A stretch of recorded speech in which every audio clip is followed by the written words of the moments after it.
Alrighty guys, stealthswimmer here. Got my new HD webcam from Logitech. It's the was it the C920? Was considering the C910, but they only had the C920 at Best Buy. And what can I say? I looked up real quick on my phone to see comparisons and stuff, and a lot of folks were saying the C920 is really really good. Anyway, some people preferred one, some people preferred the other. So I just got this one, and so far pretty satisfied. I think just looking here at the video in front, looks really really clear. I like that, and I just took a little short video just to hear if the volume came out fine, and it did, so that's good. I'm pleased so far. Um, what can I say? I'm happy. I'm just seeing the clarity of this. I'm glad that there's not a lag. See, like, or minimal lag. You know, when my other webcam it was real choppy. So that's pretty cool. I'm happy now. So you see, I'm all smiles. Um, what you call it? Uh, Wanted to make a video about how bodybuilding shows or fitness shows or whatever, fitness competitions, if you want to think of them that way, are at physique competitions, I should say, are judged. So physique competitions are a little bit different. I mean, sorry, or yeah, physique competitions are different from fitness competitions in that fitness competitions, for one, they're only on the female side. Uh, and also in the fitness competitions, the competitors are actually required to do certain moves, like to demonstrate flexibility, strength, and balance, I think it is. Anyways, before I get to all that, just some loose ends. The previous video about the Arnold Classic, I wanted to say that I felt that the Best Poser award, in my opinion, should have gone to Durham Charles.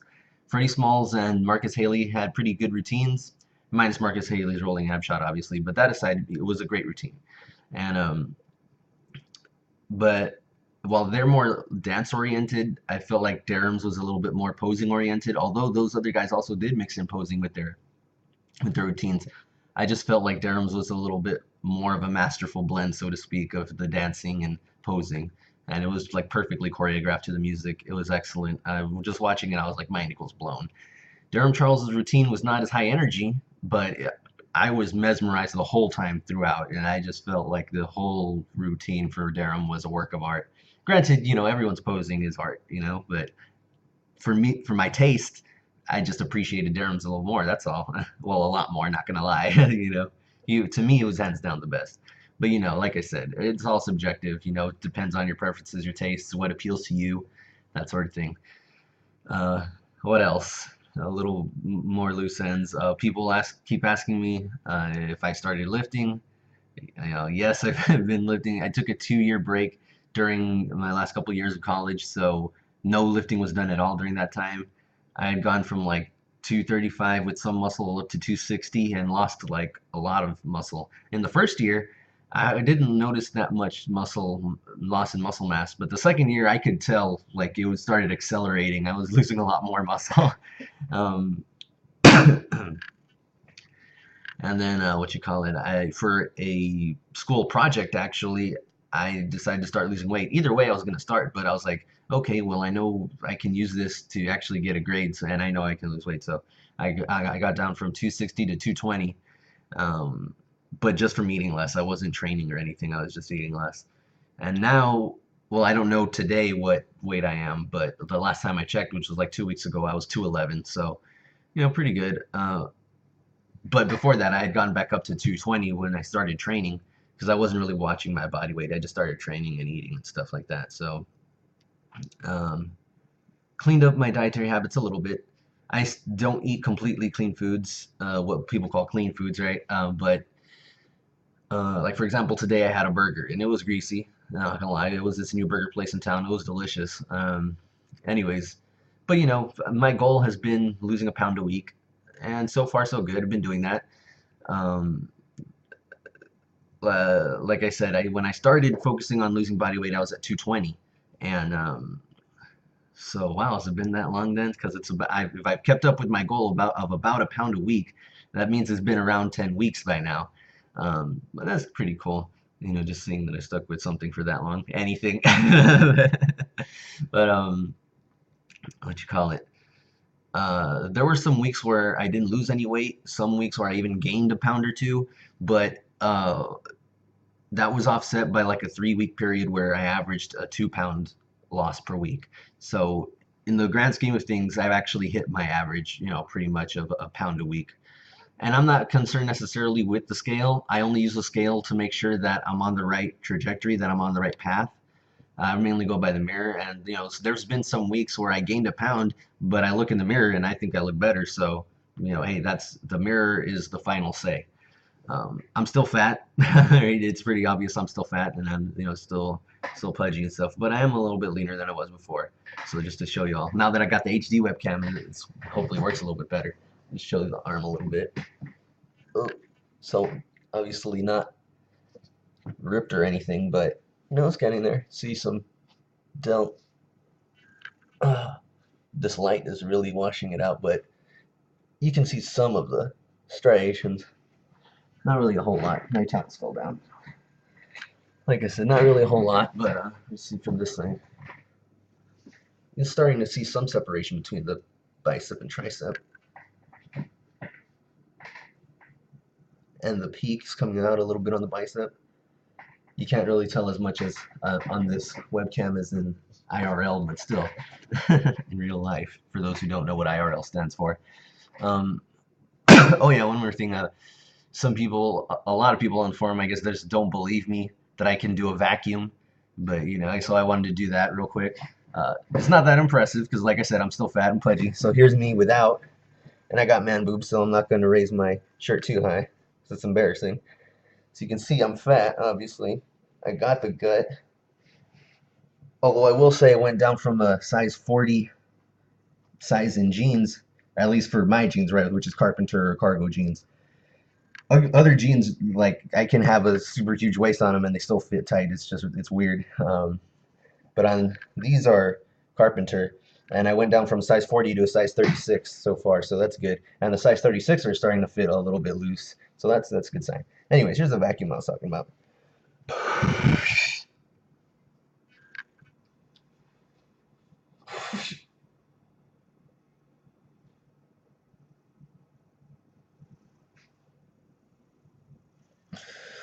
Yeah, as you can see, not impressive, but it's clearly concave, and you can see my rib cage and stuff. So for the haters out there, yes, I can hit a vacuum, even though I am still fat. So I try to work on my posing a little bit here and there because I feel not enough people do it, and that just kind of goes along with the whole trying to improve your physique, in my opinion. You're improving your physique, but you can't, make a good presentation, you can't present it very well, then you're not really going to be able to notice the improvements as much. Anyways, onto the actual topic of the video, how competitions are judged. A lot of people are, even fans, a lot of times are, out of the loop, so to speak, on just exactly how the shows are judged. Excuse me. So first I'll go over the criteria, and then I'll go over the actual process. So first, the official judging criteria, if I recall correctly, is symmetry, mass, and conditioning. So symmetry would be the just what it sounds like, literally the balance, or the how well the left side of the body and the right side of the body match. So a good example of symmetry, someone who's very symmetrical, is Dexter Jackson. Even though one arm's larger than the other, overall his symmetry is very, very good.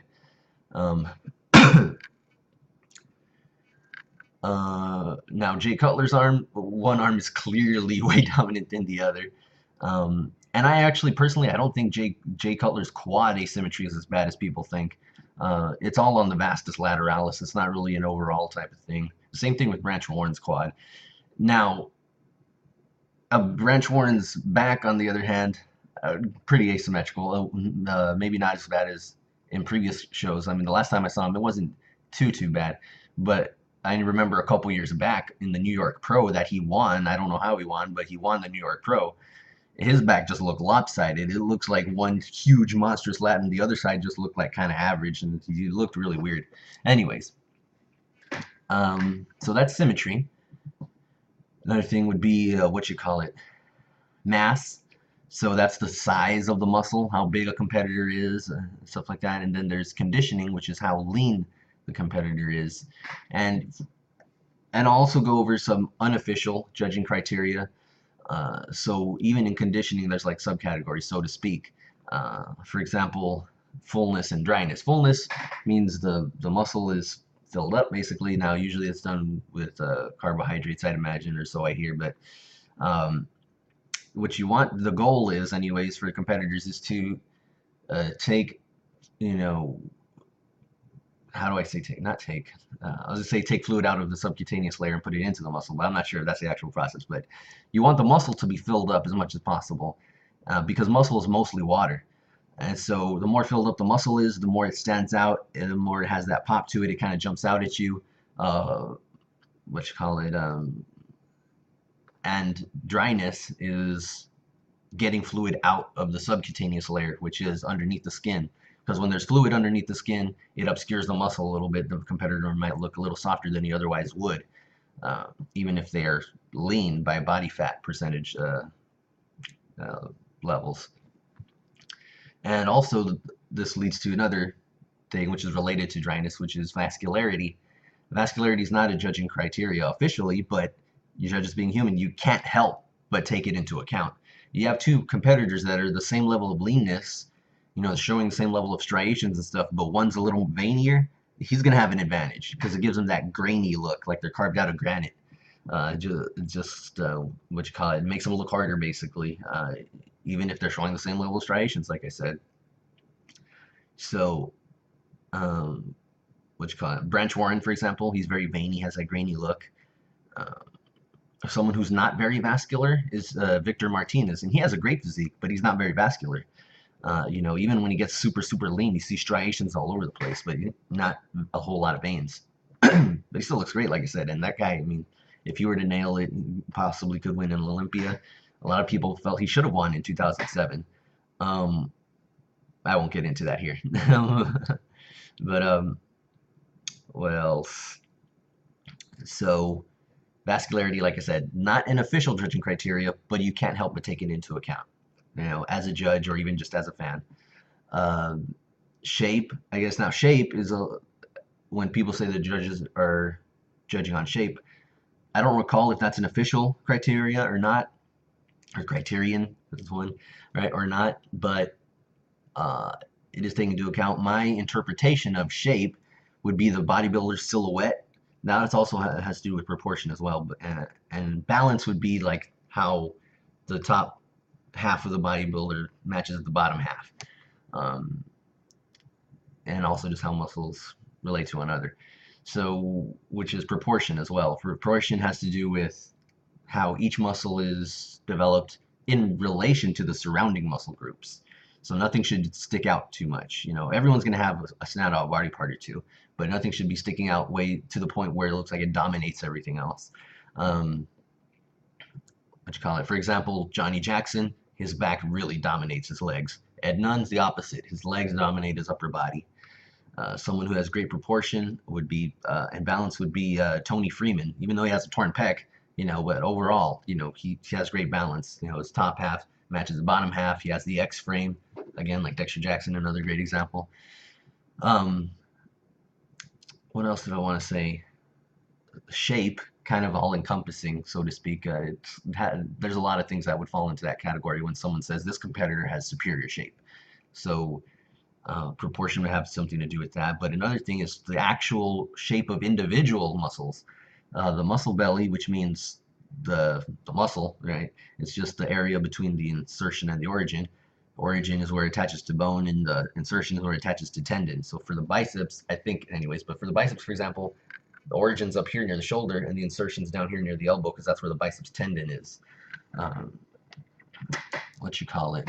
But anyway, some people naturally have rounder muscle bellies, and this is, you know, an advantage. Or usually, the longer the muscle belly, the better. For biceps, that's actually one of the exceptions. It's somewhere in between for the biceps, because you want to have it super long, you don't want to have it super short. You want it kind of in between, so it still has fullness while still having peak. Like Arnold was a great example, had great fullness while still having peak. Kai Green is another great example. Dexter Jackson is another great example. What you call it? But yeah, the rounder look that the muscle has, the more it pops out, the more it just sticks out at you, basically. Phil Heath has really round, full muscle bellies. Silvio Samuel, a former competitor, he was also known for that. Dexter Jackson, obviously, him and Phil Heath had really round muscle bellies. They have gives them that 3D look where the muscle just pops out at you from every angle. So naturally, that's going to look more impressive. It's going to stand out. It's going to catch the judge's eye more. Another thing is that uh, before I go into the actual judging process, I wanted to say that a lot of people have a misconception that a competitor who wins more of the mandatory poses thus should win the competition. It's not necessarily the case. The judges do pay extra attention when they're looking at the mandatories, but really they're assessing your physique at all times. So they're just giving you extra scrutiny when you're hitting the mandatories. So they're still checking out your conditioning and proportions and balance and symmetry during the relaxed poses. Even when you move off to the side, some of the judges might just turn their head and happen to notice, a competitor looking a certain way. So you're really, as long as you're on stage, you're being judged. Um, what you call it? What else did I want to say? I guess I'll move on into the actual judging process now, how the shows move on in terms of their rounds and their scoring. Um, well, first of all, for any given round, the judges will score a competitor, right? And the way they do this, they usually have a panel of multiple judges. Well, they always have a panel of multiple judges. And the reason they have that is to remove bias. There's always going to be bias because it's a subjective sport, and people are judging based on what they like, what they think the ideal of bodybuilding is or should be. But anyways, to reduce the risk of politics coming into play, and then we all know there's more than likely, some politics involved in the judging, and sometimes fans, can't make heads or tails of why someone plays somewhere. But that's the purpose of having the judging panel, is to remove that bias, or at least reduce it, to minimize it. There's 5 scores that are used, and usually, if there's, well, not usually, if there are more judges, more than 5 judges at a show, what happens is they toss out the top placings, and they toss out the bottom placings so that the middle 5 are kept. And they do that for every competitor.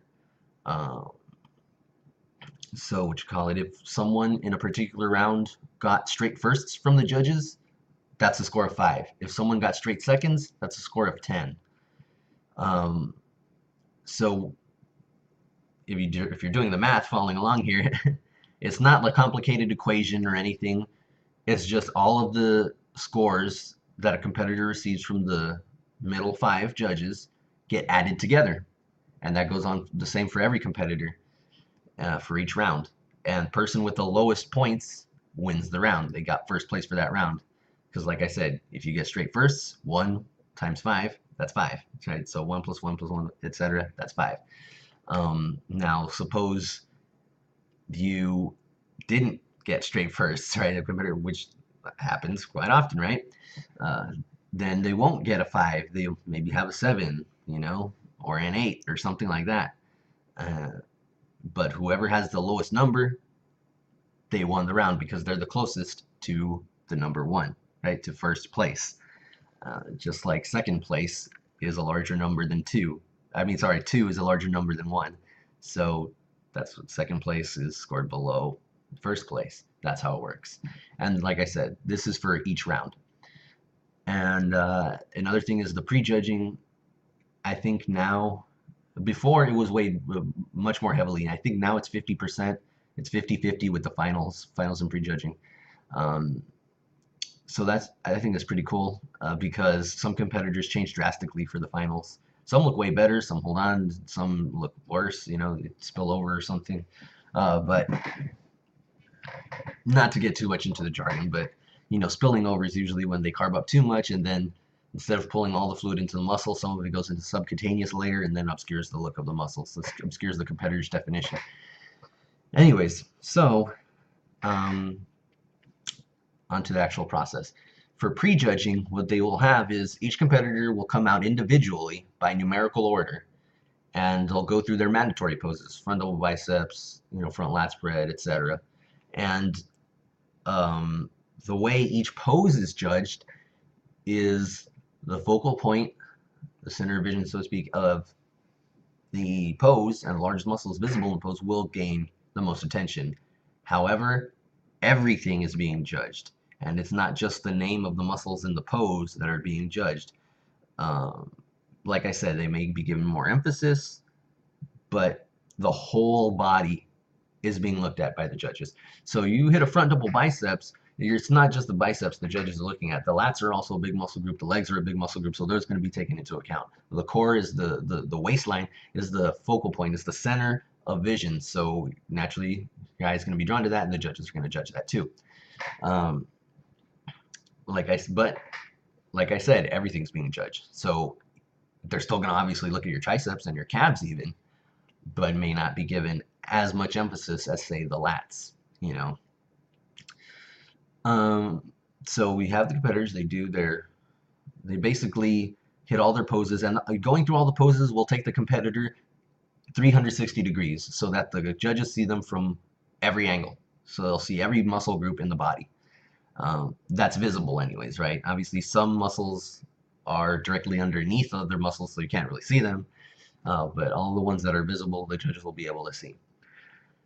And after each competitor comes out and does their mandatories individually, then they'll have the comparison round. And what they usually have for that is they'll bring out, multiple competitors. Sometimes it's 5 or 6, whatever. I personally prefer when they have an even number of competitors, like 4 or 6 rather than 5, because if you have an odd number, your eye, just from being human, your eye is naturally going to go to the person in the middle, you know. Even if you say, okay, well, the person in the middle obviously isn't the best, doesn't matter, your eye is naturally drawn there. You're going to notice them just a little bit more. So that's for that purpose, I believe it's best to keep an even number of competitors coming up for the comparison round. And so they'll have the guys there up on stage. So now they start comparing them, standing them next to each other, because it's all about how you look relative to the people around you, who's on contest stage that day. So they have them, they'll do the front relaxed pose, they'll do a quarter turn to the right, so it's the side relaxed pose, quarter turn to the right, so it's a rear relaxed, quarter turn to the right, so it's, the other side, whatever, and then quarter turn to the right, so they're facing front again. And from there, they'll start hitting the mandatories. The judges will say, okay, front double biceps, and they'll have the competitors at front double biceps. Okay, next for the front lat spread, and they hit the front lat spread together. And so the judges are looking all across the stage, comparing the competitors to each other, their conditioning, their mass, their symmetry, etc., and just seeing who they believe looks the best. Excuse me. And this is still all the competitors in numerical order, right? And then once that happens, they will start having call outs. So this is still part of the comparison round, but the judges, and the way I think it works is any one judge can make a call out, meaning if they want to see a competitor next to each other, they can.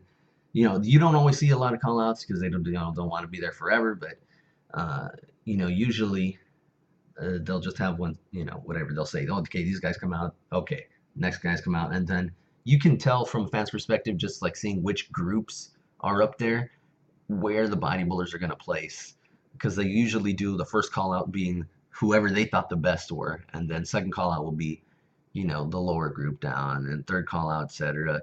And then after that, they'll go back to say the people in the first call out. Or they might switch up some of the groups. Maybe someone from the second call out they felt was like really nudging one of the guys from the first call out. So they'll pick one of those competitors out and bring them up there. And so they'll move them around and switch them around and stuff like that. And during these call outs, they will also go through the mandatories. They'll say, okay, front double biceps, front lat spread, etc., etc. And then that concludes the end of the prejudging. So after that, usually it's several hours, sometimes even a whole day before the final round. And something new in the finals is that they now have the confirmation round. So I don't remember exactly if it's the top 10 or 15 guys, but whatever, the top guys, they get put through the same, treatment as in the prejudging. They go through the mandatories. I think they do the relaxed poses as well. They do the quarter turns and then the mandatories. And so the judges get a second look at them to see if anyone, changed dramatically, if they felt someone made enough improvement to jump up a spot or two or whatever. Or maybe someone got really, really worse and the judges feel they should fall down, a place or two or more. Who knows, right? But that's what it's for, to give them a second look at the competitors. The finals also includes the posing round, which is no longer judged. Used to be judged way, way back. Used to be judged conditioning, size, symmetry, all that, but as well as the presentation itself, how artistic or how well the judges felt a competitor was, posing and presenting their physique, how well it was choreographed to the music. And over time, that kind of got less and less emphasized. So where if a guy has the best physique in the contest, he's gonna win, no matter, even if he's a horrible poser, you know. So for that reason, they stopped judging it. It got to the point where people were. I think some judges said like, oh well, we don't really judge the posing itself, but we judge their conditioning and stuff like that, blah blah. But now they no longer judge it. Think of that what you will. I think it should be judged, but not really. It's not essential, in my opinion, to what is fundamentally a physique contest. Like I said, for my preferences, I would still like it, but that's again, it technically has nothing to do with the physique itself. And hitting the poses, even the mandatories and other during the prejudging and the finals, that in itself integrates presentation into the judging. Because if you don't present yourself well, you're not hitting a mandatory pose properly, you're not gonna, be showing yourself to your full potential. Some competitors look like some muscles they're actually hiding, not necessarily intentionally, but certain muscles are hidden because of the way a competitor poses.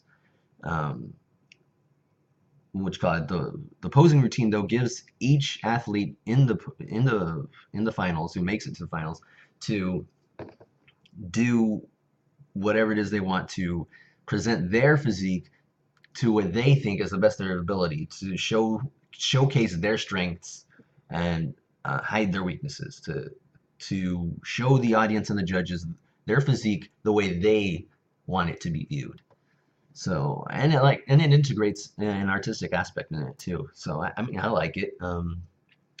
But again, as to whether it should or should not be judged, I don't know. I think so, but hey, that's just one beginner's opinion. After that, after all the posing routines are done, they go on to the pose down, which is usually the top 5 or 6 guys, something like that.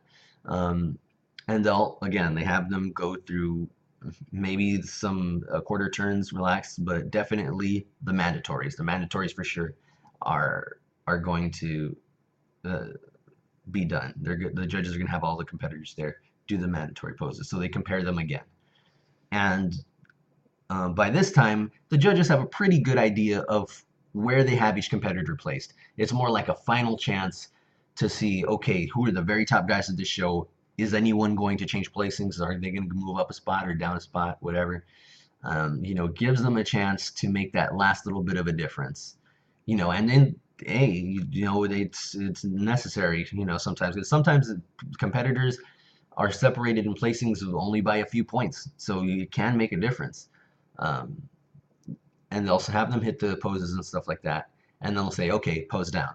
And usually by that time, that's just for the audience. It's just the bodybuilders, the top guys, get to do basically whatever they want during the pose down. They hit whatever poses they want. They play around a little bit on stage, and it's kind of fun for them and fun for the audience. They get into it and they get hyped up and stuff. Move around on stage. At the Olympia, a lot of times some of the competitors leaving, get off the stage and go into the crowd. Like last time, that's pretty cool. Especially if you're out in the front seats, if you got a camera, you take up close pictures of the competitors. That's pretty cool. But yeah, the pose down is usually just for entertainment value, and like I said, it's fun. It gets people into it. But by that time, usually the judges are done judging the show. Every once in a while, like at a really, really competitive contest, judges will still be judging during the post down. But like I said, usually that's not the case. Um,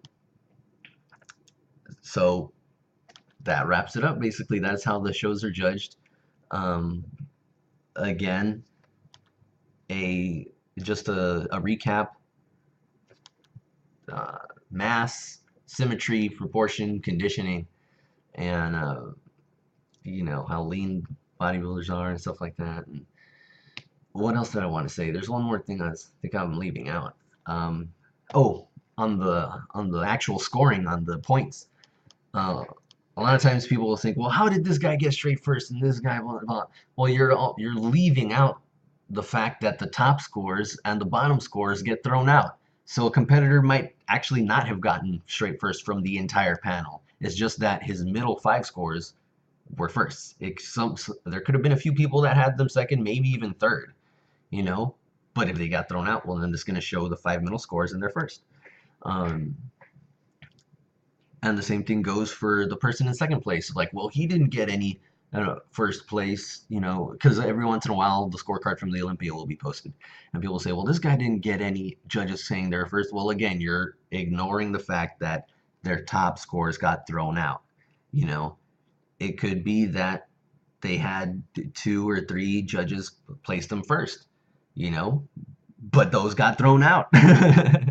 So then they have the middle 5, which maybe might be a combination of seconds and thirds. You know, that's just one example I'm throwing out there. But it's pretty easy to see how it can happen.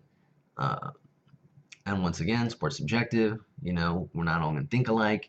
There's only so many judges you can have up there. You know, I think the most judges that have ever been up there on the Olympia was like 12 or 13 or something like that. Granted, it should be an odd number. It should be. So that way you get 5 scores in the middle. Um, anyways, that wraps it up. Hopefully that helps people understand a little bit more about how bodybuilding shows are judged. And it might not completely get rid of all of the anger and the butt hurt after someone's favorite competitor didn't place how they wanted them to, but hopefully this helps people understand the process of how shows are judged and help them get you know, a better appreciation for competitors' placings.